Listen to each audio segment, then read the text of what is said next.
Alrighty, hidden fees. Just like at the bank, you never know when they're going to pop up. Well, I'm dating myself there because that's how banks used to be. Now they're much more transparent.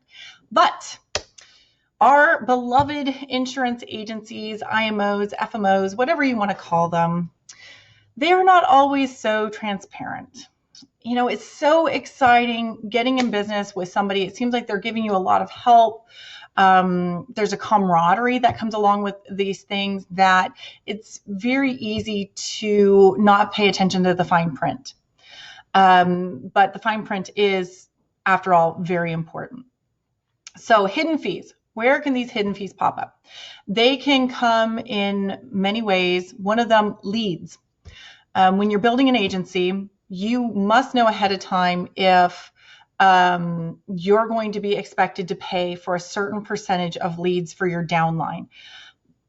There are many, many agencies that have this model that if your downline is buying leads, your recruits are buying leads, you are supposed to be paying a share of theirs. So anytime they get a lead bill, you're going to get a lead bill. And there are many things to be said for why that can be a good thing. It's an incentive to you as a manager to be making sure that you're taking great care of these people that you've hired, got them all excited about, told them that you're going to, make their wildest dreams come true, and you're going to answer the phone at midnight for them, and, all these things. Well, paying a lead override on them is a insurance policy, if you will, to make sure that you are going to be taking care of those people. If you're telling people to be buying leads, well, you've got some skin in the game too. So lead overrides aren't always a bad thing. Where they can be a bad thing is if somebody else is helping the lead management for your downline agents. Not everybody that is helping your agents may be as knowledgeable as you are about lead management, areas that are good to work, areas that are bad to work, what types of leads that are good, what types aren't. Some agencies have the idea or lead houses because they're trying to sell you leads, right? All leads are great leads. Take them all. They're great because they're trying to sell you leads.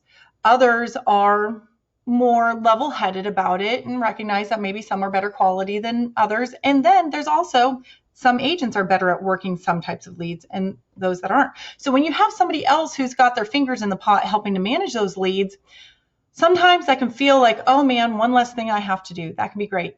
Other times you get the lead bill and you're like, what on earth are these people set up on? Oh, 5,000 internet leads a week.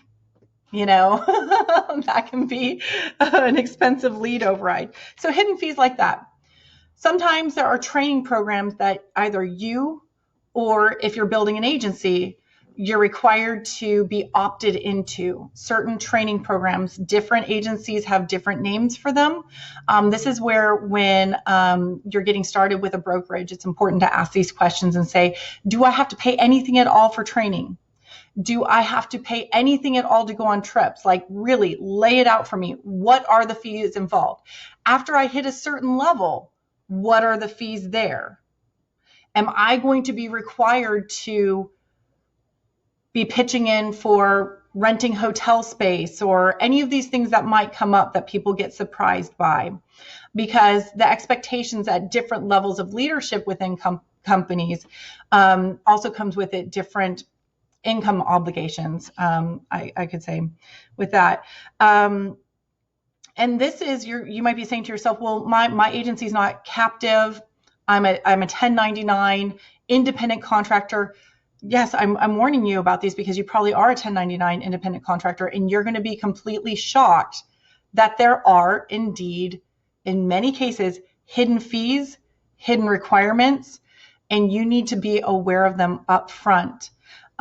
Great ways to find these things out are to do Google searches, because sometimes if you're in a system where everyone's encouraged to hire people, or even if it's not everyone, in general, there's an encouragement to be recruiting.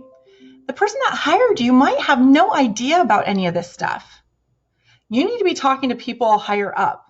And a lot of times those people don't have a lot of spare time to be spending with you. So that's where doing a Google search can be a great way to find out, what am I going to be expected to do when it comes to working with this company.